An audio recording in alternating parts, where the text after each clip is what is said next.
We go back out live right now to Geneva. You see President Biden about to do the news conference there. You're watching live. I know it was easy getting into the pre-meeting. There was no problem getting through those doors, was it? Was there? Anyway, hello everyone. Well, I've just finished the last meeting of this week's long trip, the U.S.-Russian summit. And I know there were a lot of hype around this meeting, but it's pretty straightforward to me, the meeting. One, there's no substitute, as those of you who have covered me for a while know, for face-to-face dialogue between leaders. None. And President Putin and I had share a unique responsibility to manage the relationship between two powerful and proud countries. A relationship that has to be stable and predictable. And we should be able to cooperate where it's in our mutual interest. And where we have differences, I want President Putin to understand why I say what I say and why I do what I do, and how we'll respond to specific kinds of actions that harm America's interest.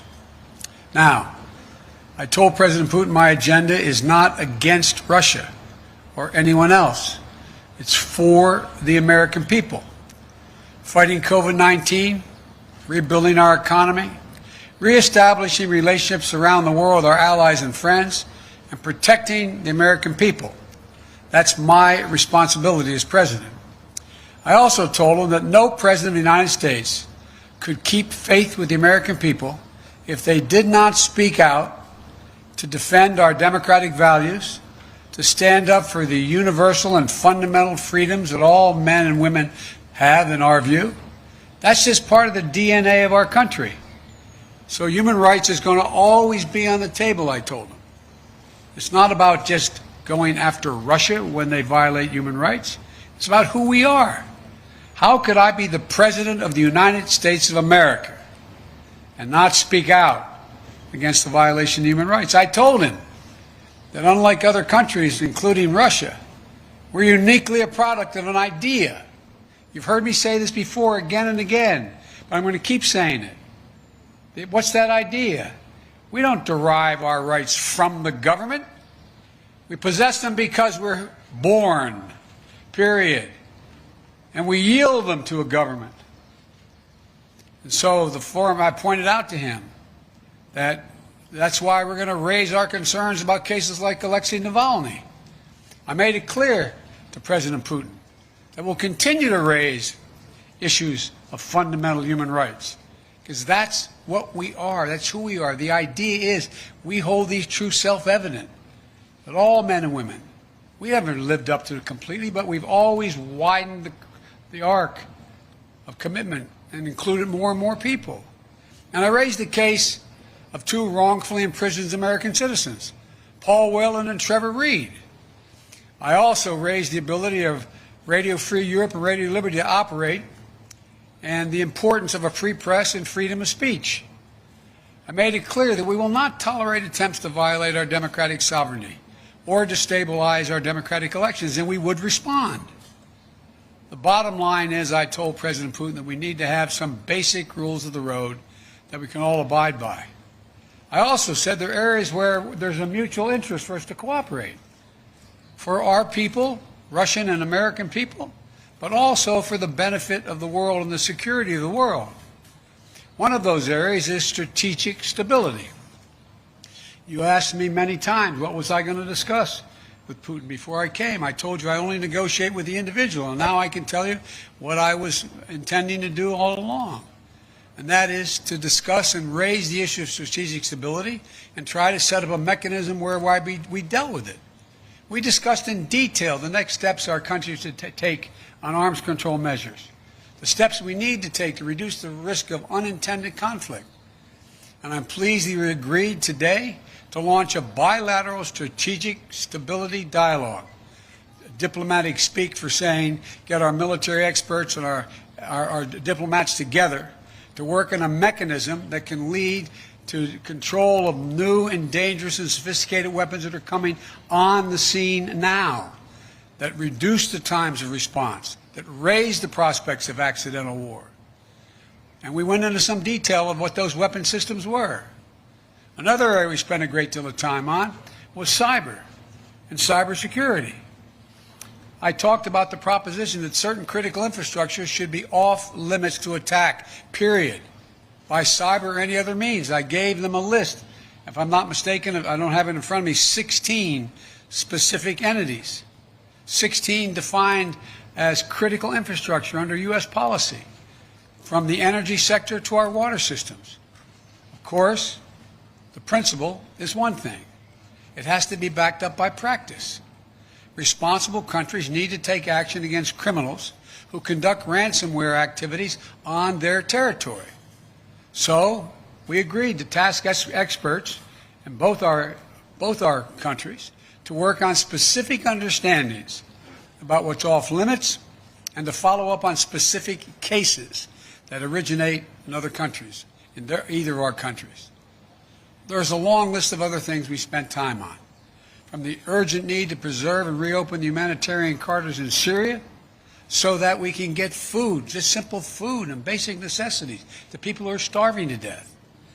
How to build it and how it is in the interest of both Russia and the United States to ensure that Iran does not acquire nuclear weapons. We agreed to work together there because as much as Russia's interest is ours. And to how we can ensure the Arctic remains a region of cooperation rather than conflict. I caught part of President Putin's press conference, and he talked about the need for us to be able to have some kind of modus operandi where we dealt with making sure the Arctic was, in fact, a free zone. And to how we can each contribute to the shared effort of preventing the resurgence of terrorism in Afghanistan. It's very much in the interest of Russia not to have a resurgence of terrorism in Afghanistan. There are also areas that are more challenging. I communicated the United States' unwavering commitment to the sovereignty and territorial integrity of Ukraine. We agreed to pursue diplomacy related to the Minsk agreement. And I shared our concern about Belarus. He didn't disagree with what happened. He just has a different perspective of what to do about it. But I know you have a lot of questions, so let me close with this. It was important to meet in person, so there can be no mistake about or misrepresentations about what I wanted to communicate. I did what I came to do. Number one, identify areas of practical work our two countries can do to advance our mutual interest and also benefit the world. Two, communicate directly that the United States will respond to actions that impair our vital interest or those of our allies. And three, to clearly lay out our country's priorities and our values so we heard it straight from me. And I must tell you, the tone of the entire meetings, I guess it was a total of 4 hours, was good, positive. There wasn't any strident action taken. Where we disagreed, I disagreed, stated where it was. Where he disagreed, he stated. But it was not done in a hyperbolic atmosphere. That is too much of what's been going on. Over this last week, I believe, I hope, the United States has shown the world that we are back, standing with our allies. We rallied our fellow democracies to make concerted commitments to take on the biggest challenges our world faces. And now we've established a clear basis on how we intend to deal with Russia and the U.S.-Russian relationship. There's much more work ahead. I'm not suggesting that any of this is done. We've gotten a lot of business done on this trip. And before I take your questions, I want to say one last thing. Folks, look, this is about how we move from here. I listened to, again, a significant portion of what President Putin's press conference was. And as he pointed out, this is about practical, straightforward, no-nonsense decisions that we have to make or not make. We'll find out. within the next 6 months to a year whether or not we actually have a strategic dialogue that matters. We'll find out whether we work to deal with everything from release of people in Russian prisons or not. We'll find out whether we have a cybersecurity arrangement that begins to bring some order. Because look, the countries that most are likely to be damaged, failure to do that, are the major countries. For example, when I talked about the pipeline that cyber hit for $5 million, that ransomware hit in the United States, I looked at him and I said, well, how would you feel if ransomware took on the pipelines from your oil fields? He said it would matter. This is not about just our self-interest. It's about a mutual self-interest. I'll take your questions, and as usual, folks, they gave me a list of the people I'm going to call on. So, Jonathan, Associated Press.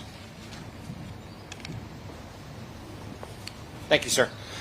U.S. intelligence has said that Russia tried to interfere in the last two presidential elections and that Russia groups are behind hacks like SolarWinds and some of the ransomware attacks you just mentioned. Putin, in his news conference just now, accepted no responsibility for any misbehavior. Your predecessor opted not to demand that Putin stop these disruptions. So what is something that concrete, sir, that you achieved today to prevent that from happening again, and what were the consequences you threatened him? Whether I stopped it from happening again, he knows I will take action, like we did when this last time out. What happened was we, in fact, made it clear that we were not going to continue to allow this to go on. The end result was we ended up withdrawing, they ended up withdrawing ambassadors, we closed down some of their facilities in the United States, etc. He knows there are consequences. And look, one of the consequences that I shouldn't say this, unfair of me. I suspect you may all think doesn't matter. But I'm confident matters to him, I'm confident matter to him and other world leaders of big nations. His credibility worldwide shrinks. Let's get this straight. How would it be if the United States were viewed by the rest of the world as interfering with the elections directly of other countries and everybody knew it? What would it be like if we engaged in activities that he is engaged in? It diminishes the standing of a country that is desperately trying to make sure it maintains its standing as a major world power. And so it's not just what I do, it's what the actions that other countries take, in this case Russia, that are contrary to international norms. It's the price they pay. They are not able to dictate what happens in the world. There are other nations of significant consequence, i.e. the United States of America being one of them. Mr. President, just a quick follow on the same theme of consequences. You said just now that you spoke to him a lot about human rights. What did you say would happen if opposition leader Alexei Navalny dies? I made it clear to him that I believe the consequences of that would be devastating for Russia. I'll go back to the same point.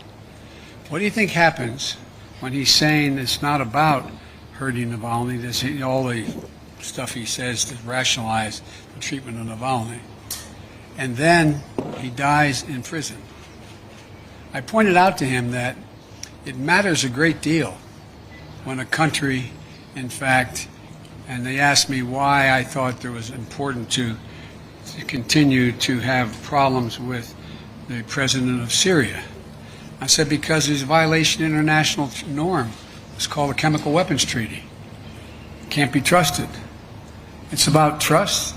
It's about their ability to influence other nations in a positive way. Look, would you like to trade our economy for Russia's economy? Would you like to trade? And by the way, we talked about trade. I don't have any problem with doing business with Russia as long as they do it based upon international norms. It's in our interest to see the Russian people do well economically. I don't have a problem with that. But if they do not act according to international norms, then guess what? That only won't happen with us. It will not happen with other nations. And he kind of talked about that, didn't he, today? About how the need to reach out to other countries to invest in Russia.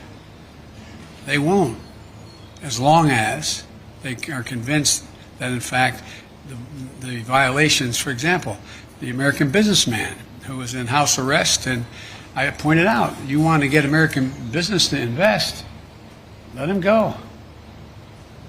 Change the dynamic. Because American businessmen, they're not ready to show up. They don't want to hang around in Moscow. Look, guys, I know we make foreign policy out to be this great, great skill that somehow is sort of like a secret code.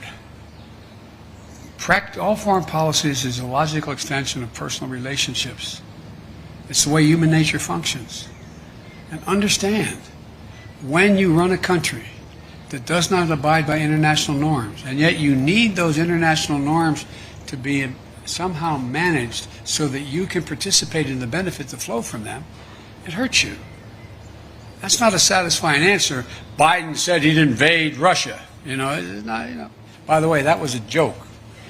That's not true.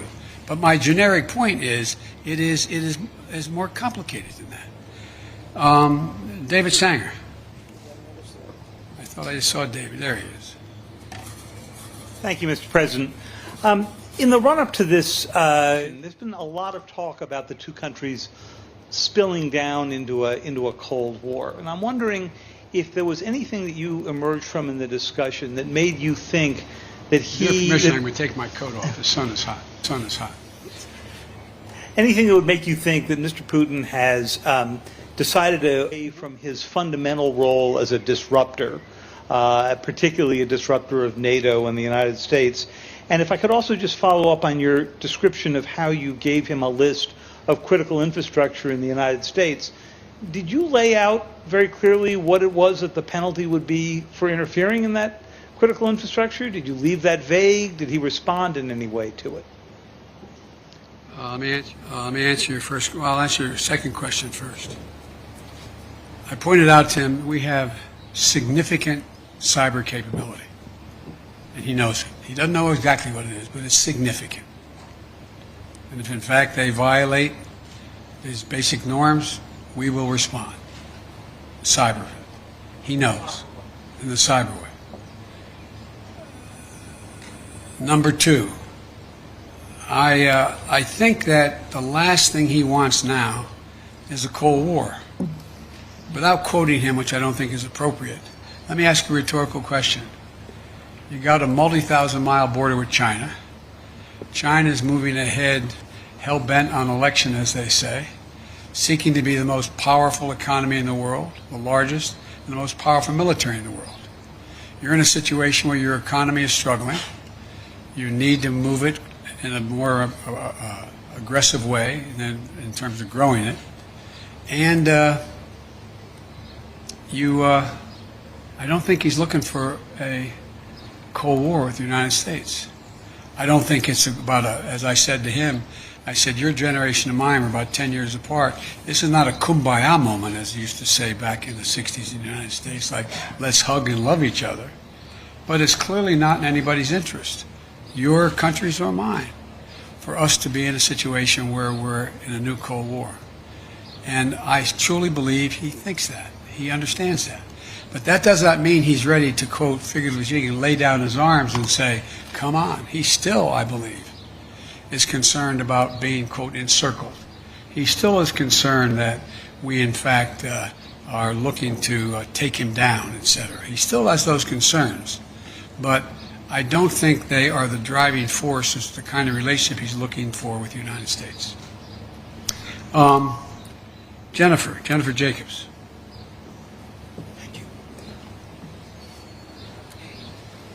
Thank you, Mr. President.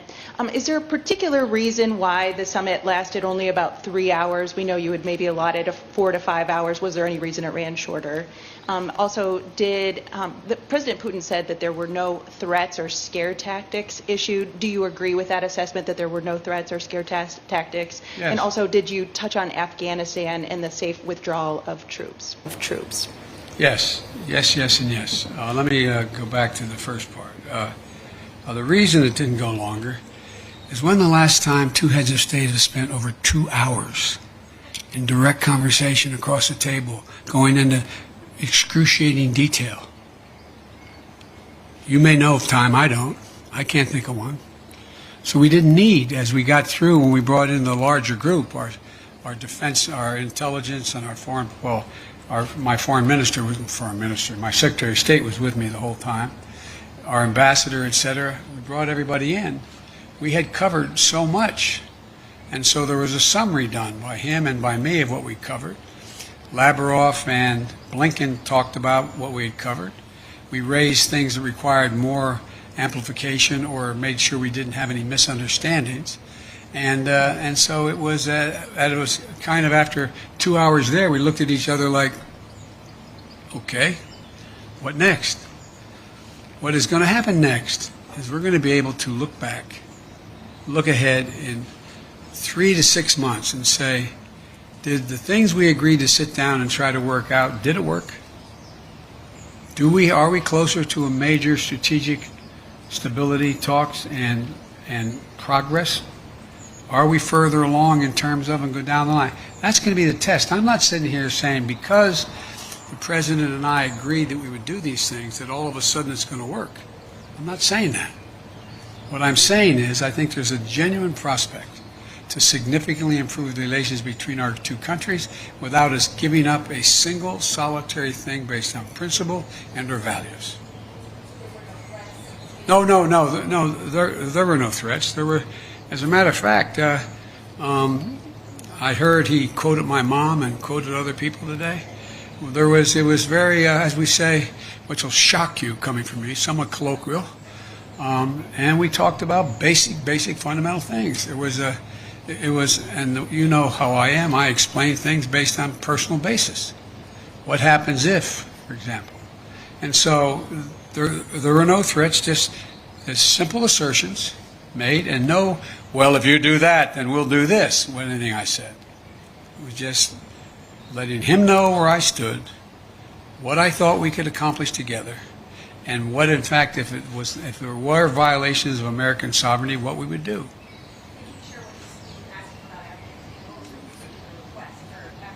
No, he asked us.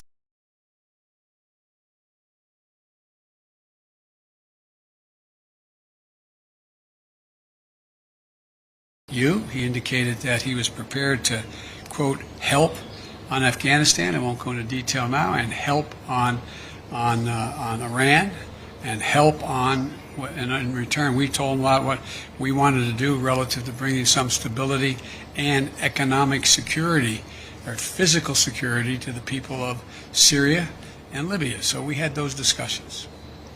Yamish.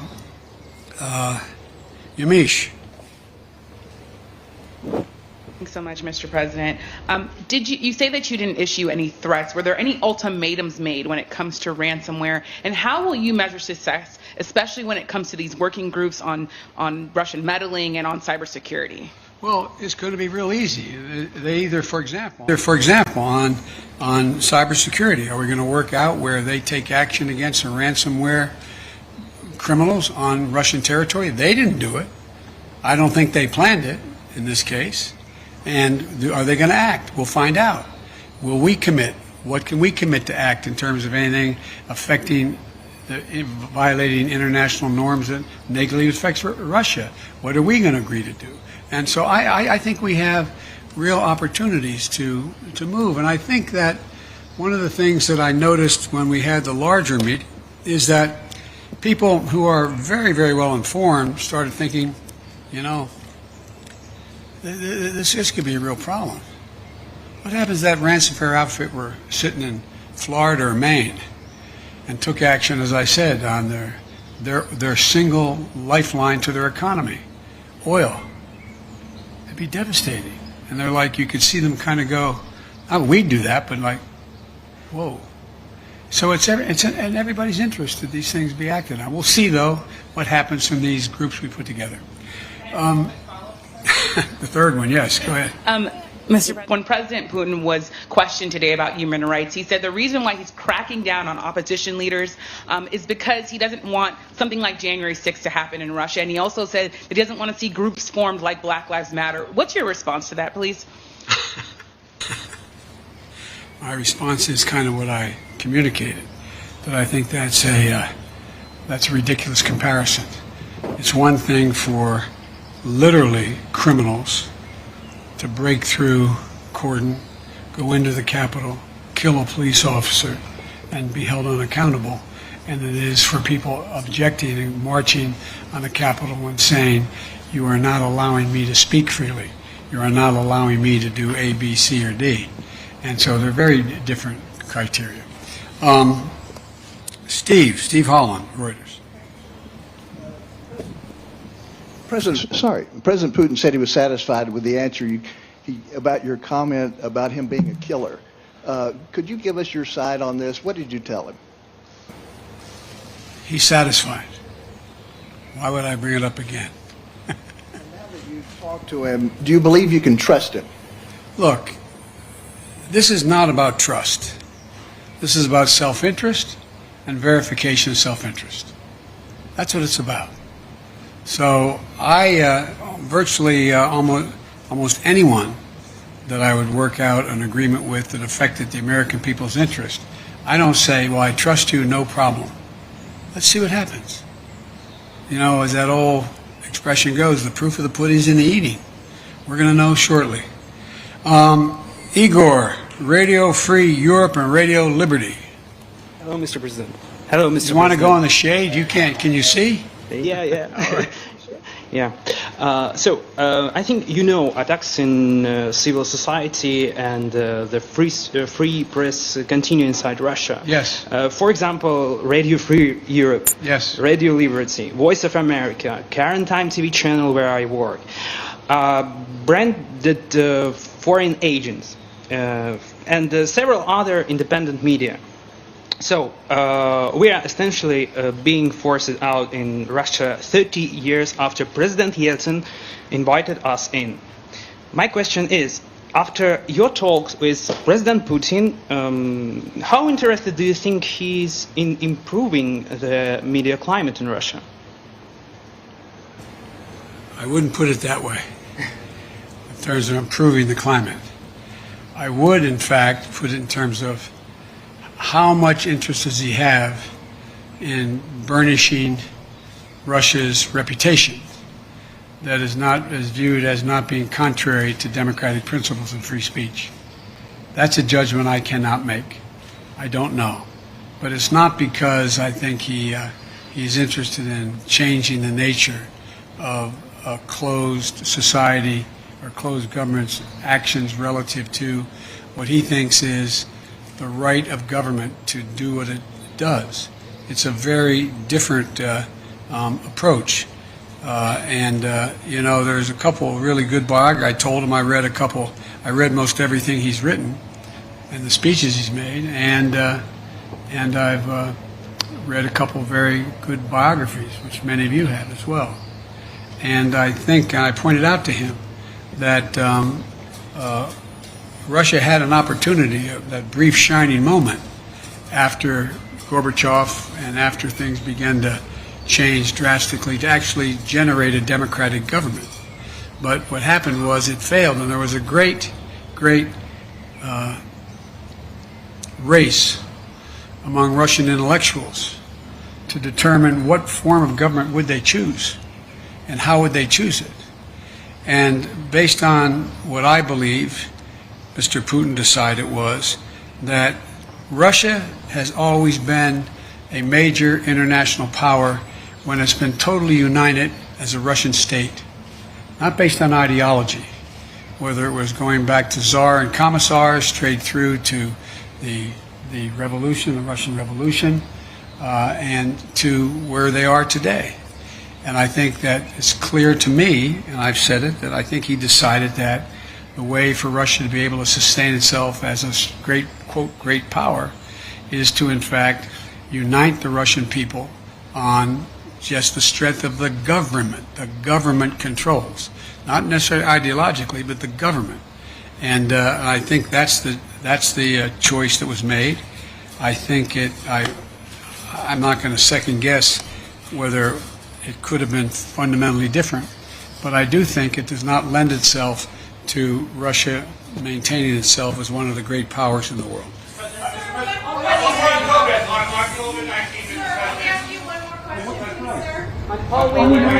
Thank you, sir. Did military response ever come up in this conversation today, did you, in terms that you laid down, is military response an option for a ransomware attack? And President Putin had called you in his press conference an experienced person. You famously told him he didn't have a soul. Do you now have a deeper understanding of him after this meeting? Thank you very much. But on the military response, sir? No, we didn't talk about military response. In the spirit, Mr. President, you saying that there is no substitute for face-to-face dialogue, and also with what you said at NATO, that the biggest problems right now are Russia and China. You've spoken many times about how you have spent perhaps more time with President Xi than any other world leader. So is there going to become a time where you might call him, old friend to old friend, and ask him to open up China to the World Health Organization investigators who are trying to get to the bottom of COVID-19? Let's get something straight. We know each other well. We're not old friends. It's just pure business. So I guess my question would be, you've said that you were going to press China. You signed on to the G7 communique that said the G7 were calling on China to open up to leaders in. But China basically says they don't want to be interfered with anymore. So what happens now? The impact, the world's attitude toward China as it develops. China's trying very hard to project itself as a responsible and very, very forthcoming nation. That they are trying very hard to talk about how they're taking and helping the world in terms of COVID-19 and vaccines, and they're trying very hard. Look, certain things you don't have to explain to the people of the world. They see the results. Is China really actually trying to get to the bottom of this? One thing we did discuss, as I told you, in the EU and at the G7 and with NATO, what we should be doing, and what I'm going to make an effort to do, is rally the world to work on what is going to be the physical mechanism available to detect early on the next pandemic and have a mechanism by which we can respond to it and respond to it early.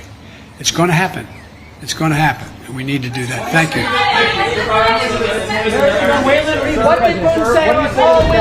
All right, great job there at the end by Fox News' Peter Doocy to get some questions in there. We know that now that he was not on the pre-selected list there for the media to ask President Biden some questions there, but he stood up and got those questions in there at the ends there. So great job there by Peter Doocy there. So President Biden wrapping up his news conference portion there, not going as long as the Russian president there, Vladimir Putin, but looks like... Let's get it straight. I said what will change their behavior is that the rest of the world reacts to them and it diminishes their standing in the world. I'm not confident of anything. I'm just stating the fact. But given his past behavior has not changed, and in that press conference after sitting down with you for several hours, he denied any involvement in cyber attacks. He downplayed human rights abuses. He even refused to say Alexei Navalny's name. So how does that account to a constructive meeting as President Putin? You don't understand that. You're in your own business. Is the summit with China next? Who we need to load quickly? Let's go.